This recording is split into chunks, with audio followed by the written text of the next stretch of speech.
Então, nós vamos dar uma breve explanação sobre doença celíaca. É uma doença multissistêmica imunomediada relacionada ao glúten. O início dos sintomas pode ocorrer em qualquer idade. Em 20% ocorre em pacientes com mais de 60 anos. Antes ela era considerada uma doença de crianças. Hoje, sabe-se que pode ser encontrada em qualquer idade. O glúten é uma mistura de proteínas encontradas nos seguintes cereais: trigo, centeio, cevada, e pode ser encontrado na aveia por contaminação, no plantio, transporte e manejo nos alimentos. A ingestão de glúten em pacientes que têm predisposição genética com o perfil HLA-DQ2 e DQ8 pode desencadear uma resposta inflamatória que vai causar lesões na mucosa intestinal. Tem poucos dados sobre a prevalência no Brasil, tá? Pode ocorrer em até 1% na Europa, e no Brasil os dados são de 1 para 681, mas estima-se que possa ser 1% nos locais de imigração europeia, como aqui no sul do Brasil. Imagina-se que o que a gente conhece de doença celíaca, os pacientes diagnosticados, sejam só a ponta do iceberg, que existam outros milhões que ainda não foram diagnosticados com a doença. A maior prevalência ocorre em familiares do primeiro grau, 4 a 12% podem ser positivos. Em pacientes com diabetes tipo 1, que é uma doença autoimune, 3 a 8% dos diabéticos tipo 1 podem ter doença celíaca. Nas pessoas com síndrome de Down, 5 a 12% podem ter doença celíaca e também são encontrados na síndrome de Turner, na deficiência por IgA e outras doenças autoimunes. O quadro clínico típico é diarreia em 45 a 85% dos pacientes. Então, a diarreia é um sintoma típico muito frequente. Eu gostaria de salientar que diarreia não tem mais acento.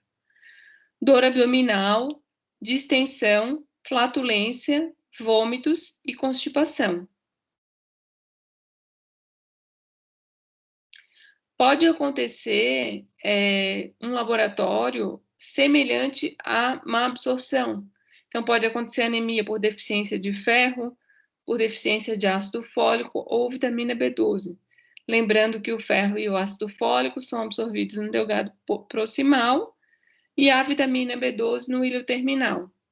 Podem acontecer sangramentos por deficiência de vitamina K, fraturas ou osteopenia por má absorção de cálcio e vitamina D, neuropatia periférica, que pode ou não estar associado à deficiência de vitamina B12 ou tiamina, ataxia e convulsões associadas à doença celíaca de causa desconhecida, amenorreia e infertilidade por desnutrição ou disfunção hipotálamo-hipofisária, e edema por hipoproteinemia, além de muitos outros sintomas. Na pele pode acontecer dermatite herpetiforme, que é considerada uma manifestação cutânea de sensibilidade ao glúten. Ela chama herpetiforme porque tem a forma de um herpes, são vesículas, lesões vesiculares, mas nada tem a ver com vírus herpes, nada tem a ver. São vesículas pruriginosas, geralmente nos cotovelos, joelhos e nádegas, regiões de dobras. Menos de 10% dos pacientes com lesão de pele vão ter sintomas trato-gastrointestinais. Então, mostrando que a apresentação extraintestinal da doença celíaca às vezes, não é associada a sintomas intestinais. E no caso da dermatite herpetiforme, o diagnóstico e a causa da dermatite herpetiforme vai ser doença celíaca em mais de 80% dos casos. Então, os exames complementares, nós podemos ter exames hematológicos e bioquímicos, testes específicos de má absorção, testes sorológicos, radiológicos e a biópsia de duodeno. Então, o laboratório, ele pode ser aquele laboratório de desabsorção. Tem anemia por deficiência de ferro, ácido fólico ou B12. Tem um VCM alto ou macrocitose por deficiência de ácido fólico ou B12. Tem microcitose por deficiência de ferro. As aminotransferases podem ser elevadas. A causa dessas alterações são desconhecidas. É chamado de hepatite celíaca por alguns autores, não todos. Existem várias doenças hepáticas associadas à doença celíaca. Além dessa entidade, que cursa com aminotransferases elevadas, a biópsia hepática pode ser normal ou ter um infiltrado inflamatório mínimo, a doença celíaca pode cursar com esteatose hepática, pode estar associada a hepatite autoimune, colangite biliar primária, tem uma prevalência aumentada nos pacientes com cirrose hepática e pode ser causa de hipertensão portal idiopática, tá? Pode ocorrer na doença celíaca hipoaminemia por uma desnutrição acentuada. Pode acontecer uma deficiência de cálcio, fósforo e magnésio quando houver doença extensa da mucosa, então, uma má absorção grave com deficiência de vitamina D, deficiência de ferro e ferritina, doença extensa da mucosa e perdas, e o tempo de protrombina largado por deficiência de vitamina K. A gordura fecal ou o Sudan 3 ou a elastase fecal podem ser positivos por má absorção de gorduras. A insuficiência exócrina pancreática pode estar presente em até 1/3 dos pacientes com doença celíaca. Nós vimos na aula da má absorção o teste da D-xilose. Ele não é usado mais na prática clínica, tá? E ele avalia a integridade da mucosa. E isso numa época em que era muito difícil de avaliar o delgado. Não tinha cápsula endoscópica, não tinha enteroscopia, não tinha enterotomografia, nem enterorressonância. Ele servia para ver se tinha má absorção, se a mucosa estava íntegra ou se ela estava doente. Se ela tivesse íntegra, ela ia absorver a destilose. Se ela tivesse doente, se tivesse uma síndrome desabsortiva, ela não ia absorver a destilose, tá? E não é mais recomendado rotineiramente, mas se tiver um teste da destilose alterado, uma das causas pode ser doença celíaca. Às vezes alguém pediu e ele vem para você com esse teste. Você não vai mais pedir. Os anticorpos agora são 4. Tem o antigliadina, que foi o primeiro a ser conhecido. A gliadina é a prolamina do glúten, tá? E daí se descobriu, né? A primeira coisa que se descobriu foi que na doença celíaca tinha esse anticorpo contra a gliadina. Ele tinha uma sensibilidade alta, com uma especificidade alta, mas com os anos foi se percebendo que ele não era um autoanticorpo, ele era um anticorpo contra o glúten e ele era mais positivo do que existia doença associada a ele. Na sequência, então ele parou de ser usado em adultos. Agora, o antigliadina ele só é usado para crianças menores de 2 anos. Depois se descobriu o anticorpo anti-endomísio, tá? Que ele tem uma sensibilidade de 85%, uma especificidade de 97%. Ele é um anticorpo que, na maioria das vezes, é feito por imunofluorescência indireta. Então, ele depende da capacidade diagnóstica do examinador, da interpretação dele para laudar o exame. E o antitransglutaminase, a transglutaminase é uma enzima que existe no tecido que desamina a gliadina. A função dela é desaminar a gliadina. E ela é o antígeno-alvo do endomísio, ela fica dentro do endomísio. Então, depois se descobriu o anticorpo antitransglutaminase, que ele é um anticorpo com bastante sensibilidade. Então, ele é usado bastante para triagem de doença celíaca. E o anti-endomísio como exame confirmatório. Os grandes especialistas em doença celíaca acreditam que nem todos os pacientes que têm doença celíaca fazem todos os anticorpos. E numa suspeita alta, você deva pedir todos os anticorpos. Sendo que o antigliadina não mais em adultos, só em crianças menores de 2 anos. Então, todos seriam anti-endomísio, antitransglutaminase e o mais recente, que é o antigliadina desaminada, tá? Que é a gliadina que sofreu a ação da transglutaminase. E aí ela fica desaminada e tem um anticorpo contra ela, tá? E esse anticorpo também é bem específico. E ele é disponível na rede privada aqui em Santa Catarina, mas não na rede pública. no hospital universitário, nós temos o antinomiase e o antitransglutaminase. O exame de trânsito intestinal, que é um exame radiológico usado com contraste bioral para avaliação do intestino delgado, ele também agora ele foi progressivamente substituído pela enterotomografia ou a enterorressonância, principalmente a enterotomografia. Então, quando ele era só um exame de radiografia, ele poderia ver dilatações, floculação do bário, alargamento das pregas. Quando houver suspeita de doença celíaca, você não vai solicitar esses exames.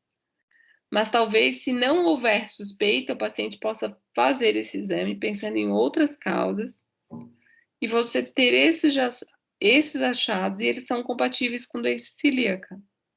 Porque às vezes na investigação do intestino delgado você faz um exame contrastado.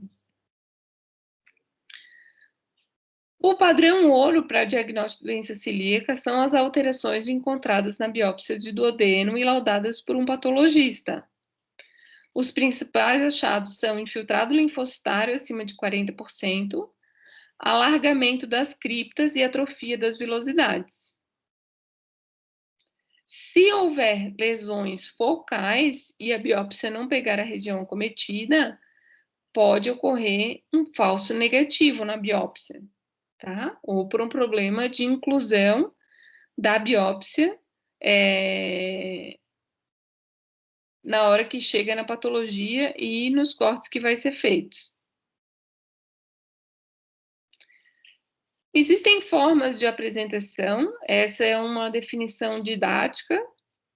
Então, tem a doença celíaca clássica, com sintomas de má absorção, os testes sorológicos, que é o antinomiase, o antitransglutaminase e o antigliadina desaminada positivos, a biópsia com atrofia das vilosidades, hiperplasia das criptas e infiltrado linfocitário acima de 30% ou 40%, e que melhoram com a dieta sem glúten.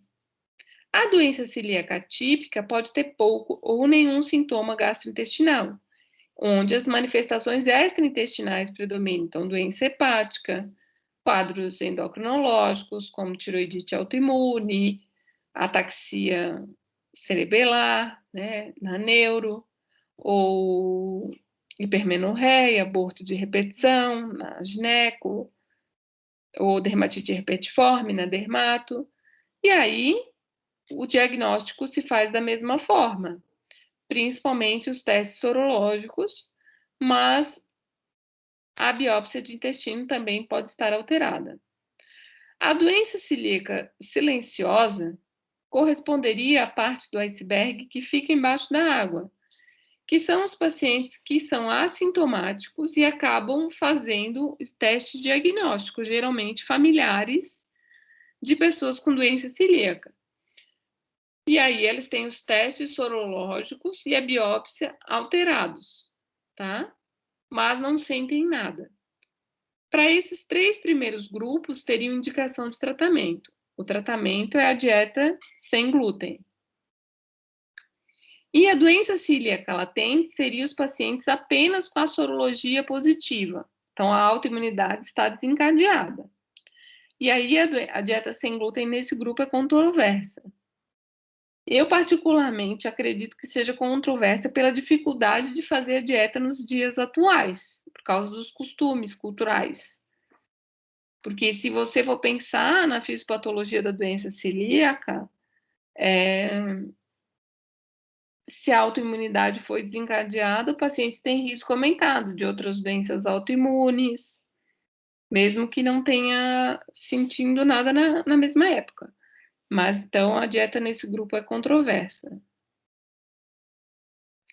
Então, quem seriam os pacientes com probabilidade moderada ou alta de doença celíaca? Pacientes com sintomas típicos ou com história familiar positiva.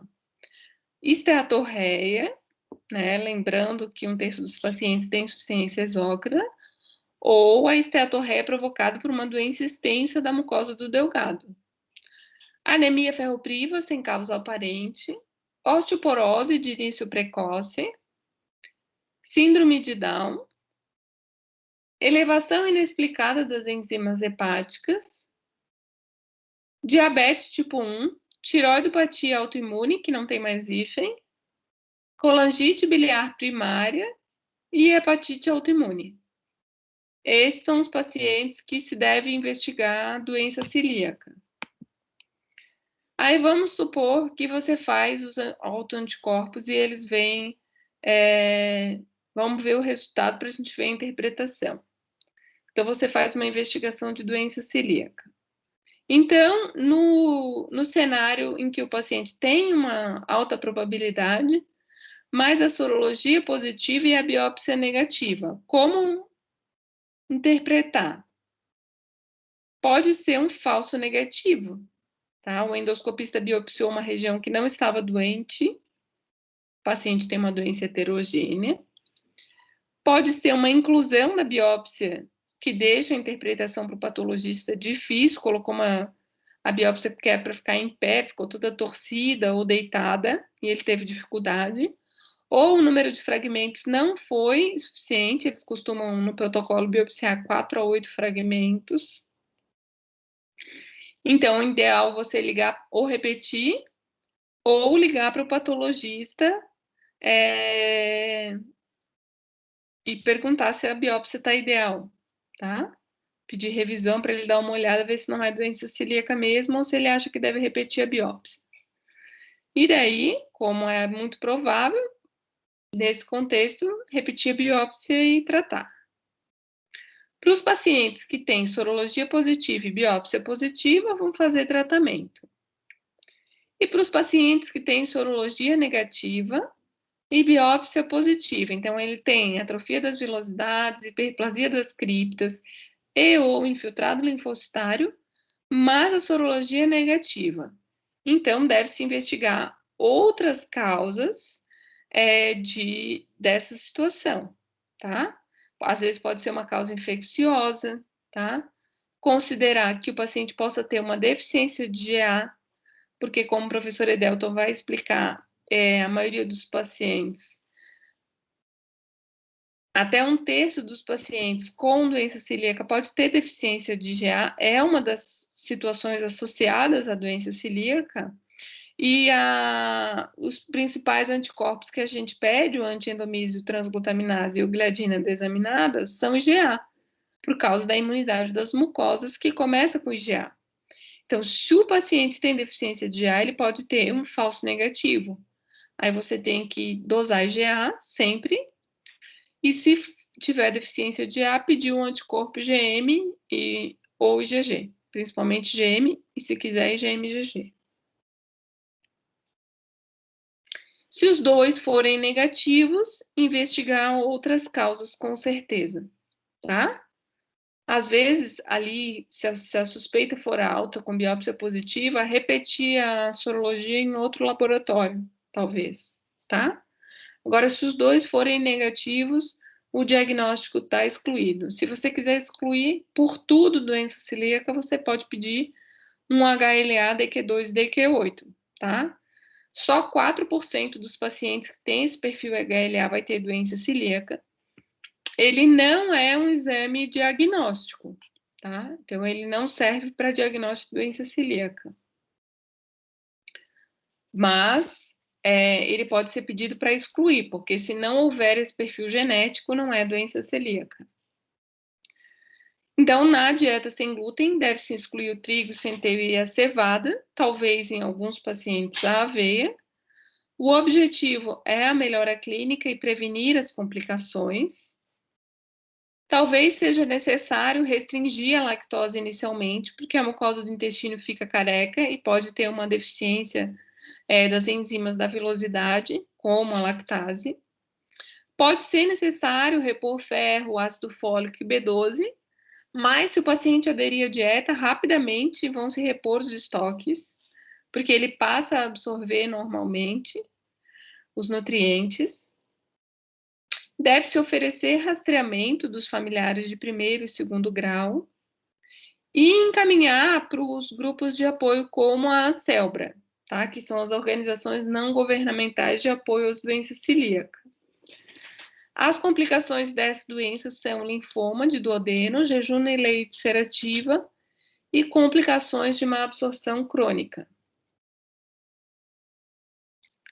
seria isso. Então, mesmo que o doente não sinta nada, é importante fazer a dieta para evitar essas situações piores. A jejum-leite ulcerativa seria uma doença celíaca mais grave, com diarreia grave, que não responde à dieta sem glúten e pode ser necessário tratamento com corticoides, tá?